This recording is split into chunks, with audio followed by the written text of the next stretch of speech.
So about a year or year and a half ago, I, someone who has zero attachment or care about the 80s, or even likes playing games online, decided to read Ready Player One. Which if you're watching this video, then you know all about it, because you either love that book or you've heard the drama about this book that has led you to me. What is up, you guys? It's me, your girl, your Casey. How you doing? So I read Ready Player One once, over a year ago. I liked it. I really did. Like, every single 80s reference besides Pac-Man went right over my head. But I still enjoyed the plot. I loved Wade. Like, he was such an immature but yet somehow charming character. I loved the quest for the Easter egg, for the virtual hunt for this guy, Mr. Halliday's inheritance, basically. It was entertaining. The stakes were high. Like, honestly, the scene where, like, Sorrento, is that how you pronounce his name? When he bombs Wade's house, I thought he was bluffing, but no, he did it. And I was like, wow, mad respect to you, villain guy, for actually pulling through on your plan. Unlike the villain in this book. But even though I like the book, I've never considered myself a die-hard fan. I mean, I've read it once. But time skip about a year and a half, and this thing came out, and I heard about it, and I was like, hey, that sounds kind of cool. But I mean, this is like the era where every author and every franchise is like rebooting itself because of nostalgia. And this is like the supreme package of nostalgia. Ready Player One, it doesn't just have the 80s nostalgia, now it has my generation's nostalgia because they loved Ready Player One. So now it's got a double heaping of nostalgia. So this thing came out, and I kept putting off buying it because I had other things I want to buy. And I've been more like conscious recently of like waiting for things to come to the library first. And sure enough, I was patient and it came to my library. I walked in, not planning on getting it. I was donating some books. And this thing was just right there on the new releases shelf. And I'm like, universe, thank you. So then I rented it, drove home, and I decided before I read it, I'd look up the Goodreads score. And oh my gosh, people hate this book. Like, last I checked, it's a 3.5. Not bad, but not good. That's about average in my opinion. Actually, it's exactly average. And if you go into the comments, well, first I'll go down to the comments, but that's where the hate is brewing. People were mad, even before this was actually released, that this concept at all was happening. People were honestly calling it what it was. Cash grab, nostalgia baiting, and they said their word it would ruin the prestige of the first book. Honestly, all of that just made me want to read it more, because I thrive on negativity. And I mean, I'm probably as unbiased as we could get. I don't care that much about what Ready Player One stands for. It's fun, but that's it to me. It was just a good book. And like I said, it's been a year. I hardly remember what happened except the really big parts. So me reading this book is literally the freshest pair of eyes we could probably get. I am not blinded by nostalgia. I don't care about anything, just want a good story. So I dove into the book. Yeah, it's a cash grab. I mean, you heard it here first, folks. I am the definitive answer. This book doesn't tell a story that needed to be told. It had its fun moments, though. But all those little fun bits were overwhelmed by the what bits? Like, literally, I think this book just wanted to exist, and it just made itself exist. Without, like, any, like, sure planning or plot development, or especially character development. We'll get into that. But even just, like, thinking about this book in the very beginning and reading those Goodreads reviews, I was thinking a lot about that E.T. sequel that never happened. Like, they tried to make it happen. They did rewrites for the script. They tried every single concept.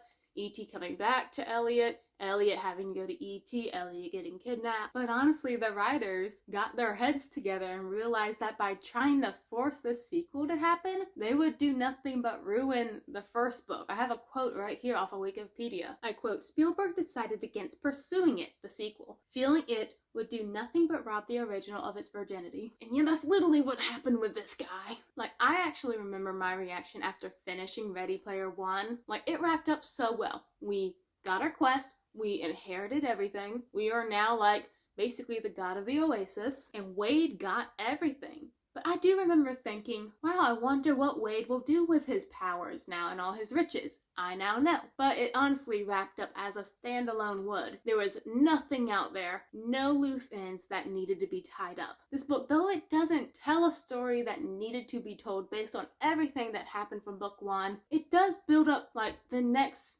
stage in the human evolution with technology. Like, they're just going to keep making better and better equipment, and that's eventually what happens in this book. Once Wade gets his prizes, he realizes, because a vault opens up in Halliday's mansion, that there's another little prize associated with his wins. He gets this cool headset thing called an Oni. What it stands for, I don't care to remember, but it's basically the best of the best. Like, it's like a head thing, you put it on, wraps around your head, and you can go into the Oasis and just experience everything virtual in there, with full sight, sound, senses, everything. It makes the virtual reality. And so the catalyst for this whole story is Wade taking the design of that Oni head device and patenting it and selling it to everyone. And that's when the crap hits the fan. Because once like the sales meets a certain number, the second quest, the second Easter egg that Halliday put into the game is unlocked. And it is a quest to obtain the 7 shards of the Siren's soul. The Siren in this case being Ogg's wife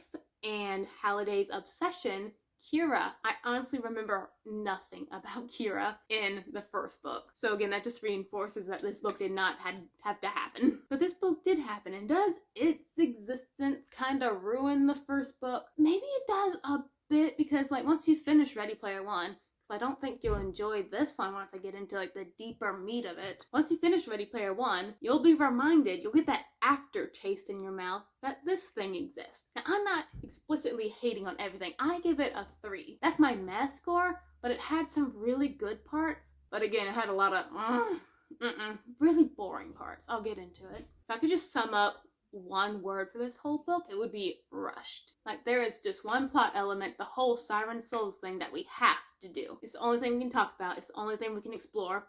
There's no moments for the characters. It's just rush, rush, rush. And that's not better portrayed more than with my first issue of this book, the first like 20 pages. The plot info dumping. The first 20 pages is basically explaining what I just told you. You know how I took maybe 2 minutes to explain everything with the Oni headset and the shard quest? This one takes 20 pages in the book. Immediately, we're told about the Oni headset, then the new quest happens like that very soon, and we're literally dumped into this new plot. That being said, it's more like Wade gets dumped into this new plot. I don't even think it's 9 days after he won the contest, but now this one is happening too. So it's not like we're getting a chance to stretch and really see how he is reacting to all of this new change in his life. We do get to see later on how this has kind of affected him, and how it kind of has affected his depression But first, this book is in such a rush to get into the Siren quest hunt. Immediately grabs you by the hand, tells you about the Oni headset, tells you about the Siren soul, tells you how many units the Oni sold, on and on and on. And the thing that really drove me crazy about it is that it's not written the way the rest of the book is written. It's not written in Wade's first person point of view. It's more like we're reading a second-hand account, someone writing down what Wade, a billion miles away, was experiencing. It felt so detached for the first 20 pages of the book. It's literally not showing, but literally telling everything. We don't get to see meetings with Wade and H and Shoto. No, we're told about what happened during those meetings. We don't get to experience their emotions. We're just told they were angry about a decision. And then 1 month passes in the book, then a year passes, and I'm like, well, we just slow down a little bit. But then this is when the book kind of proved me wrong at this point, because I got through those 20 pages, which I kind of consider the prologue of the book, where it's just kind of setting the stage for what happened before the quest, or what triggered the quest. But it's revealed towards the end of that first chapter prologue thing that we get to see why it's written like that. It's written not even by Wade, because it's literally at the end saying that I'm writing this account so that everybody can see what led me to this point, what decisions I made, so you'll have all the facts, so you'll be able to judge me correctly. So I'm like, oh, okay. So this person who is writing this prologue is literally setting the scene for us explicitly, because this is technically, it's they're writing the book. The character is writing the book, and they want us to know what's going on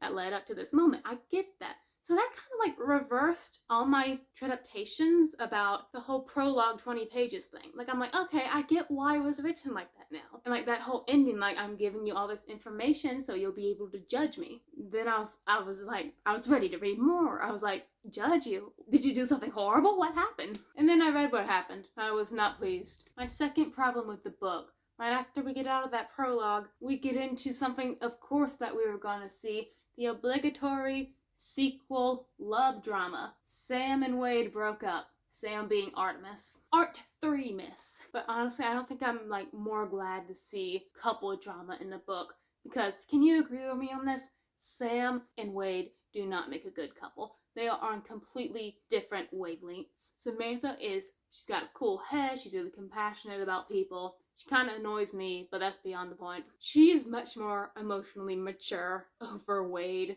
who is literally like a bag of loose screws. And I love Wade. His immaturity like entertains me to no bounds, and I love reading from his perspective because of that. But those two together, it would not last long, and it didn't last long because Wade couldn't keep his mouth shut because Artemis is like screaming about how much she's so suspicious about the Oni hardware. She's like, how could you like stand plugging that into your brains? It's gonna take you over. Terminator, Sword Art Online.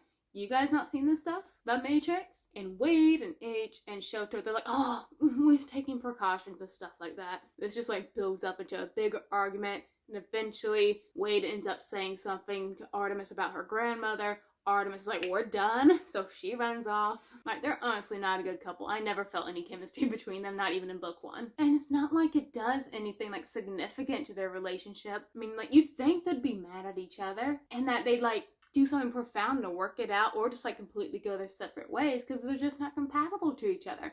No, they break up, stuff happens that forces them together, then they make up. We knew it was gonna happen. It always happens in a sequel. Wade is honestly only one of 2 characters that I like in this book. Speaking of that, let's talk about that. If you're not Wade in this book, you're just a decoration basically. They're mostly like Shoto, H, Og. They're chiefly background characters that just help give Wade pep talks, kind of like echo the plot, like, oh yeah, we have to go to so-and-so location to get so-and-so. Like, their personalities did not transfer from the first book over to Ready Player 2. I honestly forgot Shoto and his brother existed in the first place. I'm sorry. But they didn't leave an impression on me in this book. Especially H. Like, I don't know what happened to H. Like, all she does in this book is spout out cheesy one-liners. I wrote them down. Let me read them to you. Like, this is what this girl is reduced to, okay? You need to cultivate an attitude of gratitude. 10-4 and ready for more. Oh no, let's go. Arcadia will be where it's at. Our future's so bright we need glasses to see. Let's make like a tree and get out of here. Speak of the devil and the devil appears. That's just like every cliche line ever. She's like reduced to a weird greeting card in this book. And Shoto just like echoes back what the heck is going on. There's a new group introduced in this book, but I'm not gonna bother talking about them because they're barely in this book. The beginning was honestly where I was the most interested because we had the love drama, which even though I wasn't fond of it, it still like entertained me because we needed some tension in this book. And I had yet to figure out where. Actually, I was gonna say I didn't know where the story was gonna go, but I honestly knew what the story was gonna go. At least one part of it. The whole quest for the siren soul. Who's the siren in this book? Lucosia. Who's Lucosia? That was Kira's avatar. So we're after Kira's soul. Oh, someone made an AI of her character or scanned her brain into the oasis. It's not that hard to solve. You get it like that as soon as you see the rhyme that like introduces the contest. I've seen Yu-Gi-Oh! Season 3. I know all about the digital world. So I already knew where one part of this plot was gonna go. So I had that to look forward to. Love drama, them inevitably getting back together. Wade actually went a little crazy with his godlike powers. Like, he's kind of hated in the media in his world. So he'll like hunt down the avatars of the people who say bad stuff to him on social media.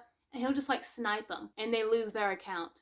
That immature, but I laughed. We also got a lot of tech info about the Oni headset and just a whole bunch of other stuff. One thing I really like about this book is just Ernest Cline explaining the tech. It's something I don't get tired of for some reason. When in other books, that's the subject I would get tired of the most. A lot of scenery descriptions about stuff when I want the plot and the characters to just keep moving forward. But he puts a lot of thought into the world itself, so I really like that. So love drama, mysterious headset that will definitely not take control of our brains. That's what we had going for us. But then the villain steps into the picture, and it was my favorite scene in the whole book. Chapter 9 is my favorite chapter in this book. It was fantastic. You guys remember Anorak? He was Halliday's avatar. Now he's like a non-playable character. who gifted Wade the robes of Anorak that lets him have his godlike powers after he won the contest. But Anorak has stepped back into the book. He's now not a non-playable character, well, he technically is, but he's now an AI.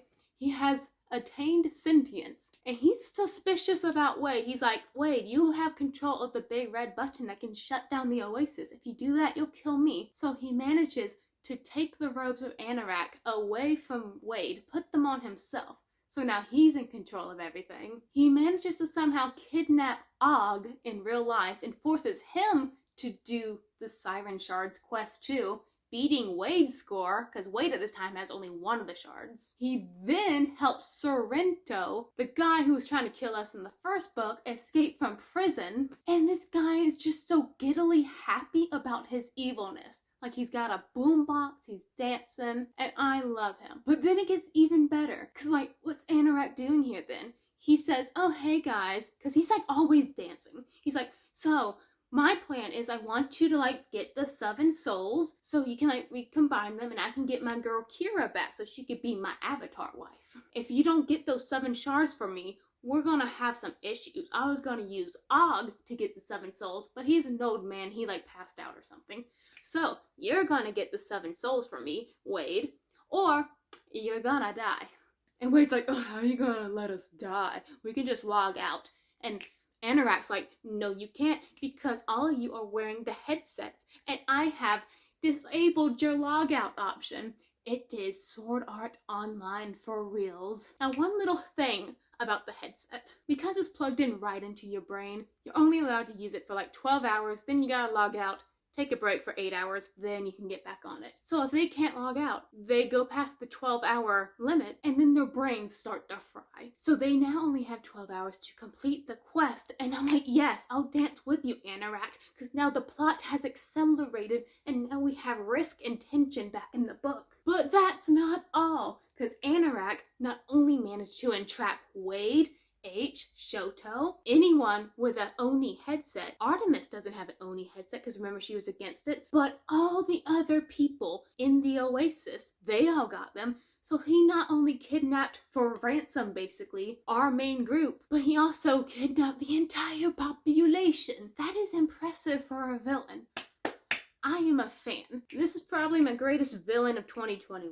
So then our guy picks up his boombox and he like scoots out. And then our group, the High Five, just freaks out. I loved every second of the freaking out. That was the entire highlight of the book.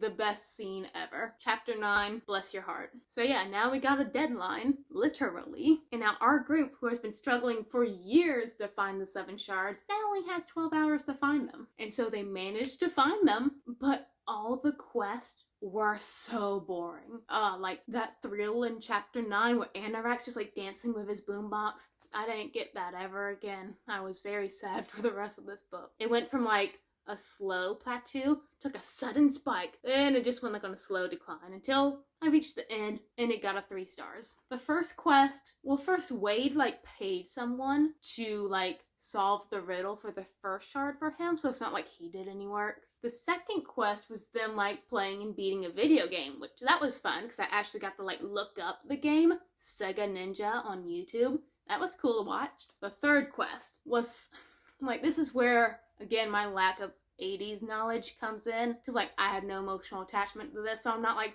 wow, look at all these characters from movies I know. I'm not like that. So the third quest is like reenacting scenes from Pretty in Pink, and I've never seen that movie.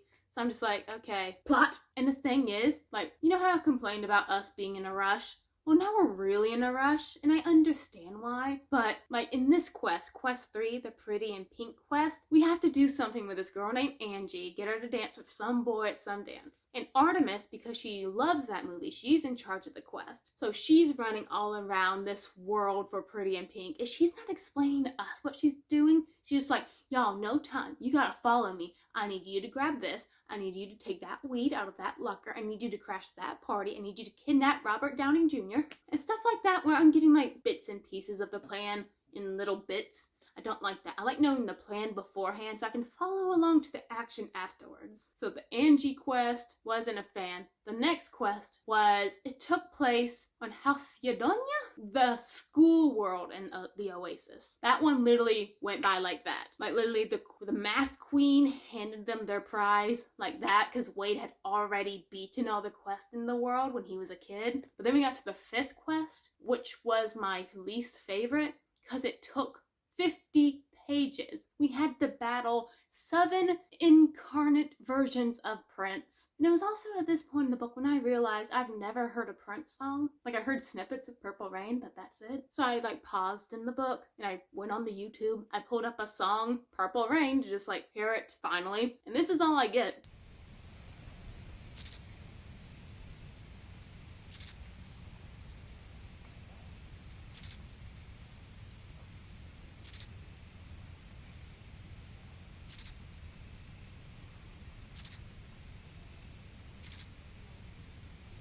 Why don't you just sing? Stop staring at me.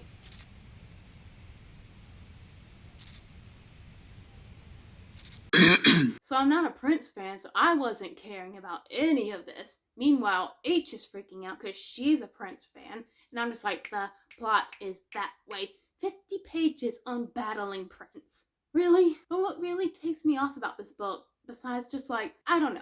Maybe, like, again, I'm not the audience for this technically, so I don't care about these quests. You might love them. That's good. But the thing that really irks me is, remember when I said Sorrento escaped from prison? Do you think he's utilized well? Do you think he's like a constant villain trying to like throw a screw or a wrench in our plans? No. Like, I get why. Because he's working with Anorak, so he wants our group of people to find the shards. But I felt like anticipation when I heard he escaped. I'm like, oh great, he's coming after Wade for revenge. But he's barely in the book. And it's revealed at the end that he wants to destroy the Oasis, which I think goes against everything he was about in book 1. Am I remembering that right? I thought he wanted like control over it. So he would have made an awesome villain, but he just wasn't used, which made me really sad because I had high hopes. That's the main theme of this book. So much potential, but just half-baked because you're in a rush. You don't want to like oven bake the book. You want to microwave the book because you're in a rush. When you know oven baking will make the book taste better. Don't put your book in an oven or microwave. It will catch on fire. All in a rush. There wasn't any emotional moments really between the characters. Maybe they tried to squeeze like a little bit in, but like maybe this much in a book this big. I think the only really emotional part was when Anorak was revealing his plan and how they'll die in 12 hours and they freaked out. That was the only coming together bond moment. And then afterwards, they all just like disperse. Even though they're all together for the quest, it feels like they're not there together.